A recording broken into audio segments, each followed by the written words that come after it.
Operating solely based off of what you know, what is familiar, is closing your mind to what is possible. And I don't want that to continue to happen to you. And if that is happening to you, at the very least, I want you to be aware that that's happening. So a repeated behavior, a repeated pattern, whether that behavior was something that was happening towards us, it was something that was being taught to us, or that's a behavior that we're teaching others, like we're teaching the youth that behavior, we're teaching our peers that behavior, the people that work for us, or even the people that we work for, that behavior. We disempower ourselves when that behavior is in alignment with an old way. I've often heard of this concept of the old man.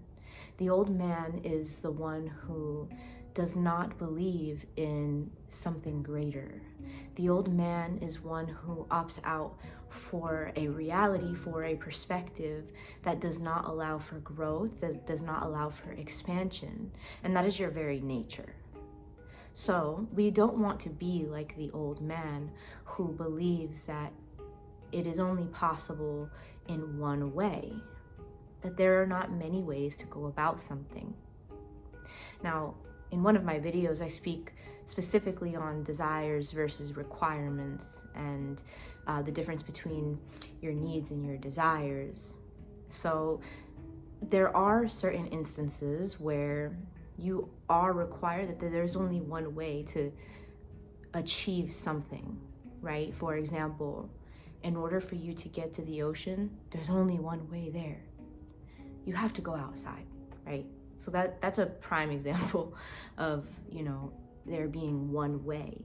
But as far as reaching a point in your life, you have many options, and you have to be able to tell the difference, again, between where your options lie and where they're not there. There's no options on the table for you in that respect, right?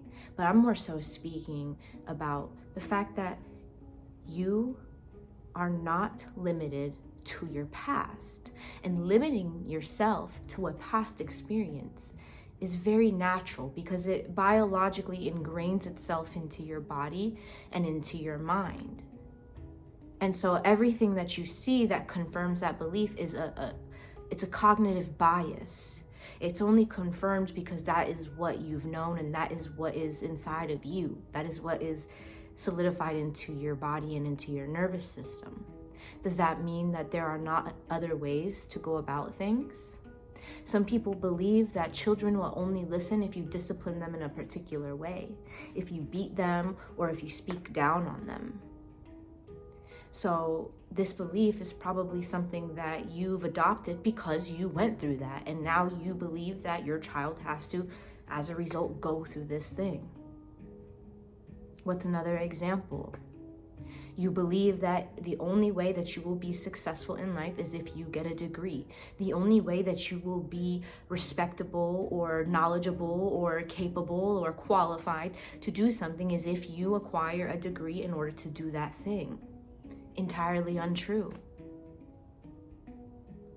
The outcome might be the same as if you were to have gone to school for whatever reason, because you've created a curriculum for yourself.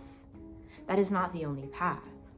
But if that's something that's ingrained within your body and your biological makeup through your nervous system, in your beliefs and what you've practiced yourself into, then of course, that's the only thing that you're going to see in your reality. That's the only thing that you're going to hear and believe in when you hear it. And when someone presents the notion to you that there is another option or that it's not required, it's out of your reach. Or when someone presents the idea to you that perhaps you shouldn't go through with whatever it is that you're doing. You could have been going to school for 3 years and deciding the whole time that you're going to stay even though you hate it. But when somebody presents the option, well, hey, if you hate it, why don't you leave? Your mind is going to do everything in its power to make sure that you don't leave, to make sure that you stay, based off of what other people want, based off of this belief that you don't even resonate with.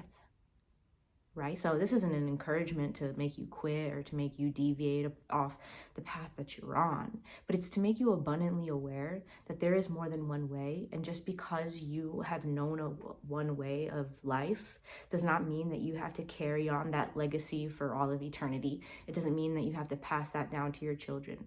And it also means something even more important than that, which is you will not know unless you let go of what is familiar. You will not know the possibilities, and you will limit yourself beyond your ability to fathom to something that does not align with what your heart and soul wants, with what the future generations want and need. There is major change that is required at this time. And if we continue to think like the old man, if we continue to operate in the same way that we have, then we're going to get the same old results. And the same old results, there is a limited time that we can actually continue to get those results before the resources are completely extracted, right? And sometimes those resources can be reflective of your own energy reserves, of your own self, right? That's why you end up finding yourself drained, tired, uninspired, and what this global epidemic is called depression. It's a hoax. I'm not here to invalidate the real life depression that you might be experiencing and feeling, but I'm here to say that it is rooted in something that is being almost worshipped. It's almost being glorified on some subconscious level, a past way of thinking and being. And sometimes you have to forge through some kind of fire in order to actually come out on the other side of that. And on the other side of that is understanding and truly grasping what I'm telling you. And God willing, inshallah, you will be able to see what I'm saying and to really internalize it and feel it and take heed to that. You have to let go of that familiarity, and you have to have hope in something better and something more in alignment with what you truly desire. And beyond what you truly desire, what is your right and what is your need, right? And so question yourself, because this is true for all of us, right? Well, our limitation is natural. We're going to reach a limit. You cannot bend my arm back farther than it goes, than it was designed to go. So there is a limitation that we are all posed with, and the more that we expand, the more we can move beyond that limitation. It might not be your MO to start pushing the limits, right? For me, it is. I love that. I enjoy doing that because it's mysterious to me, and it allows me to marvel in the mystery of the creator and the creation. It brings me joy. Not the case for everybody. But when that limitation is something that is actually hurting your mind, your body, your soul, your energy, your spirit, that's when we have to address it. That's when we have to understand that we have a choice. We can either give our power to the hopelessness and our fate, which is depression, and then give even more power, feed into that power struggle even more by medicating ourselves and finding reasons to continuously be in that state of being, or we can start to really do what is being asked of us, which is to move beyond what is comfortable, to move beyond what has been conditioned within us and what is continuously and intentionally being programmed within us for the sake of what, right? Is it your intention or is it somebody else's intention? And does that intention, that if it belongs to somebody else, does that intention align with you and your soul and your values? Do you know what those are? This is a lot of energy that I'm giving to you, and a lot of information that I'm sharing. Receive from it what you will and what you must, and whatever doesn't resonate, just leave it alone. But no, you don't have to continue to operate within your mind frame. Your frame of mind is limited.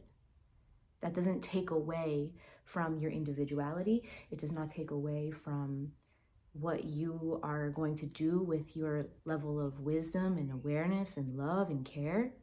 You can still have that and realize simultaneously that there is a better way. There is a way that is more in alignment and resonant with that love, with that wisdom. So when you're in the thick of an issue or a perpetuation of a cycle that is not pleasing to you, whether it's happening within you or around you, it's really, really difficult to see your way to that other side of things where you're expanding beyond that limited belief. Because you're in the thick of the emotions of it, right? So we have to learn how to be able to regulate our emotions so that we can really continuously move in the direction of that expanded view, of that that perspective that's going to help us break through the limitation. So realize that your emotions are here to guide you. They're not here to restrict you and limit you and make you feel like how they're making you feel. You know, the purpose of an emotion isn't to make you feel the emotion. It's the purpose of the emotion is to communicate to you something about who you are and about what you need and where you need to go and what you need to do with that information. Right? Does that make sense? The purpose of sadness isn't to just be sad, to feel sadness forever and have sadness as a thing. No, sadness is letting you know that there's an adjustment that needs to be made because your nature is joy. Your nature is peace. Your nature is tranquility. Your nature is just to simply be as you are. But when we get sad and we don't want to accept that we're sad, and then we start to do all kinds of convoluted things with our emotions. And one of the most convoluted things that you can do with your emotions is suppress them and not feel them. Or to blame others, subconsciously, silently blame others for the way that you feel. And then often this is where the disharmony starts to be reflected back to you. You don't have to take responsibility for other people's actions, although you have to take responsibility for yourself in the way you're contributing to your own suffering in relationship to others. This is a journey of learning how to accept yourself, yourself, not the self that feels like it needs to adhere to anything other than this. That's where you start to feel limited. That's where you start to feel some type of way when you're not holding true to you and you start to force yourself because of the program, because of the old man perspective, to other things that have nothing to do with you, and then you start to believe that it's you and it's not. If you're ready to move beyond this point and to clarify what it is that is truly holding you back, truly keeping you from being able to see beyond the old man's perspective,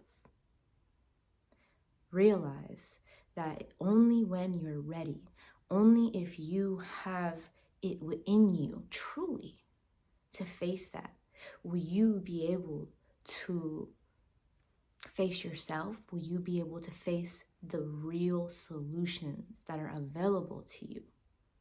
And it does require guidance. We are not here to simply help ourselves and do everything by ourselves. But you have to be ready. You have to be willing. If you're not ready, then you won't be able to receive the guidance. That is why I am opening my availability to all those who are interested in working with me to remove these blockages.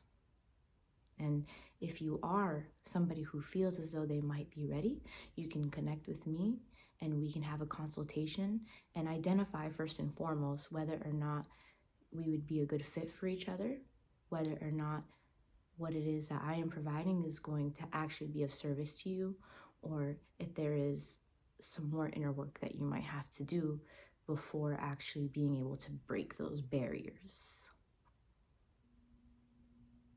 So I trust that that was helpful.